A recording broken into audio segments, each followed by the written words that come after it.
I got here a little bit after you to Miami Beach, and you were kind of the alpha male here. You're ripped, you look good on a stand-up paddle surfboard. People know you. You're generous, and you kind of exude success, both outwardly and also the way you interact with people. Thank you. But I wonder if you've had hard times in your life. I wonder if there's one point in your life, a low point, maybe the lowest point that you've had, and what you learned for, or has your life just been all roses? It's been roses the whole time. No, Dan. No, I look back and I've had some. And you get extra credit for being vulnerable, by the way, which I know is probably not natural for you. It's all good. It's all good. No, I remember in my early 20s, I thought I was going to be a real estate investor, and I took all the money I had and invested in a property in North Adams, Massachusetts, and was going to fix it up and rent it out to college students. We had a bad winter. The pipes burst in the house one night and flooded the whole house. I lost my shirt on that. I had no prospects for anything beyond that. I was painting houses to support myself. So I was a house painter for almost 15 years. Did you have a family then? No, I did not. But I was a house painter. I put myself through college painting houses, and it was so lucrative for me that when I didn't go to medical school and was training for marathons, I did that as a means of supporting myself and allowing myself to fly around the world and run in these races. And it became, a relatively lucrative form of income for me, but I wasn't going to get rich on that. And so my first major investment in real estate was so horrific, I didn't buy another house until I was 52 years old. So, these little things that sort of affect us. Was this a financial disaster, or did it bleed over into your personal life? Did you actually have a hardship? You had to cut back on flying. No. I mean, I was living in a $50 a month shotgun shack in Williamstown while I was doing this. I had no money. I put pretty much everything I had, which wasn't a lot, but everything it had into this building. So just one example of that was one of, 30 or 40 setbacks I've had.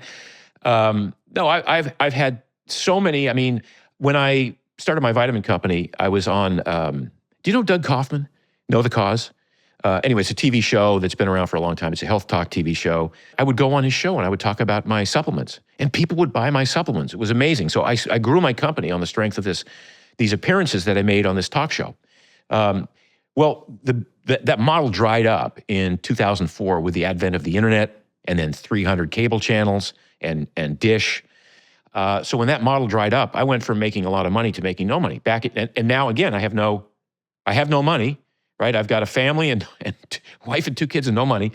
So I started a TV show of my own called Responsible Health. And I produced 52 half-hour episodes of an in-studio talk show on health. And it was a great show. The precursor to podcast. Yes. And it was exactly. And it was a great show. And I bought time on Travel Channel. And I say I had no money. I had $1.5 million at the time in the bank, and I lost it all. Producing the show. Producing and airing the show, because it was supposed to be self-liquidating, right? I was my own advertiser. So on the commercial breaks, I'd be selling my products. And what did you learn, Mark? What did these setbacks and these hardships, what lessons? Because I find that, I look at you as sort of a charmed guy. You're super healthy for your age, and you live a great lifestyle, and you have a wonderful family. And but I find that the genealogy of almost every blessing, if you go back far enough, it starts with some disaster. It starts with some catastrophe. And I'm wondering what that was for you. It's not a single catastrophe. It's not a single one. I mean, I would say that when I had my first job, I had a wife and 2 kids, and I had a job for 5 years. It's the only time I've ever had a job. The rest of my life, I've been an entrepreneur. And I hated the job so much that I quit and started my own vitamin company. So now, this was before the TV show. I'm 43 years old. I've got a wife and 2 kids, no source of income, and I'm starting a vitamin company. And so that was a lot of stress for me. I controlled it because I knew I was confident enough of my ability. So I had arranged some consulting gigs, right? So I was able to make money consulting with other supplement companies because I knew the business very well as I grew my company. But there's an example of I wanted to make I wanted to make supplements for athletes that athletes could take to enhance their recovery. I couldn't sell anything to athletes. So I had to pivot, and I started selling to the anti-aging market, to little old ladies who are reading Life Extension magazine and then saying, oh yeah, I want to take alpha-lipoic acid. I want to take resveratrol, CoQ10, NAC, ECGC. I want to take all of these amazingly wonderful nutrients that I'm reading about in these magazines. I put them all together. So the pivot of starting a company and then not doing well, selling to the market that I thought I was going to be marketing to, but being able to understand that what I had was a good product. I just hadn't found the right customer yet. And then getting on the TV show that addressed that customer, but then having that fail and starting my own TV show and having that fail. And that's when I started Mark's Daily Apple. So in 2006, after a year of grinding this out, and I was just miserable all the time. I couldn't sleep. I'd lost a lot of money that I should not have.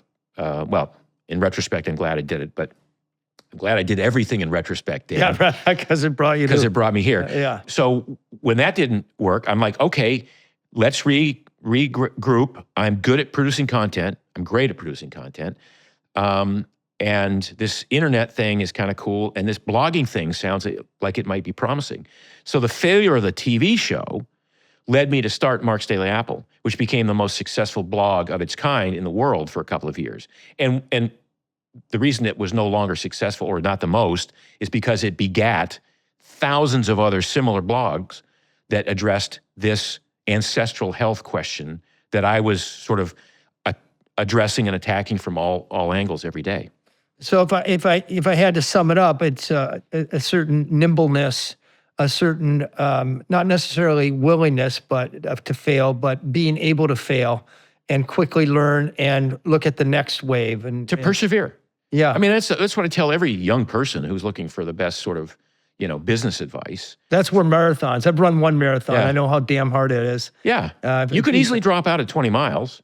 But from 20 miles on, it's like one step at a time. Yeah. You got 6 more miles to go, one step at a time, and hang in there. And then the people who drop out of marathons always regret it, right? Like, damn, I should have hung in there. I could have hung in there. And the people who hang in there and finish, even if they don't, get the time that they were shooting for, they're glad they finished. And I think that's true with business. That I see a lot of people fail in business. Well, 2 things. One is they don't have a good idea to start with. So it's really important that you have a good idea to start with. Yeah. Think that idea through all the way and make sure that this has the potential to be something that people want, that you're good at doing and providing. There's something unique about your service or product that you're selling. When those boxes have been checked off, it really comes down to how much you persevere in and how much you are willing to pivot in the face of slight headwinds or changes or shifts in the marketplace or all of these different variables that enter into everyone's business plan. You don't plan, and by the way, a lot of these you don't plan for in your business plan, but you have to address them later on. Be ready for it. Yeah.